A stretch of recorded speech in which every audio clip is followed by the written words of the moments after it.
На непозната локација во Украина, инженерите и пилотите на дронови се здружуваат за да тестираат некои од најновите воени технологии во Украина – морските дронови.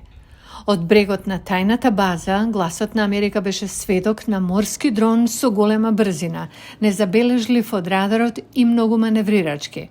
Беа развиени 5 прототипи откако Русија ја започна инвазијата против Украина. Секое повторување на дронот се заснова на тестирање на војна во реалниот свет и идентификувани потреби, вели Елизабет Гослин Мало, дописничка од Европа за Defense News, која проучувала и пишувала за технологијата на морски дронови.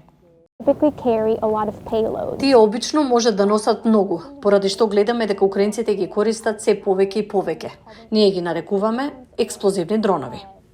Магура В-5 е првиот морски дрон користен во воени операции. Тој и другите се користат за таргетирање не само на подвижни руски цели. Пилотот кој го носи името Стиг на тестирањето покажува што може да направи оружјето. Неговиот тим одржува строги безбедносни протоколи, без прикажани лица или откриени идентитети, како и Стиг. Оние кои разговараа со Гласот на Америка не ги дадоа целосните имиња. Секој тип на мета може да се уништи. Тоа може, например, да биде брод, мост или било што. Ова е најпрогресивниот систем во светот. Тоа е уникатно. Пилотот управува со морскиот дрон, користејќи софистицирани компјутерски системи сместени во долга црна актовка со тврда школка поставена на задниот дел од камионот. Системот за контрола на мисијата со повеќе екрани му овозможува на пилотот вешто да маневрира со дронот, дури и од оддалечени локации. Може да работи од која било точка на светот. Тимот што ја развива и управува технологијата за Гласот на Америка изјави дека се цел на непријателски сили и дека ги преместиле своите објекти на безбедна подземна локација.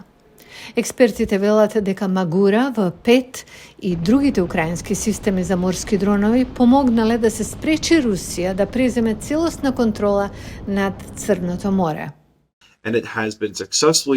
Тоа успешно ги попречува напорите на Русија да наметне де факто поморска блокада на украинските пристаништа и ја деградира способноста на руската црноморска флота да спроведува поморски операции во Црното море.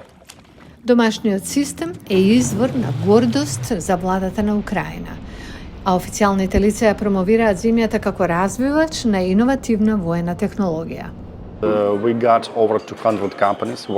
Имаме повеќе од 200 компании кои работат во одбранбената технологија, кои главно се фокусираат на воздушни, копнени, поморски и подводни дронови. Ова е дестинација за светот, бидејќи работите се случуваат овде. Добивме локални и странски компании. Аналитичарите предвидуваат дека украинската технологија за дронови ќе игра се повеќе клучна улога во насока на руско-украинската војна и има потенцијал да го преобликува пејзажот на модерното војување.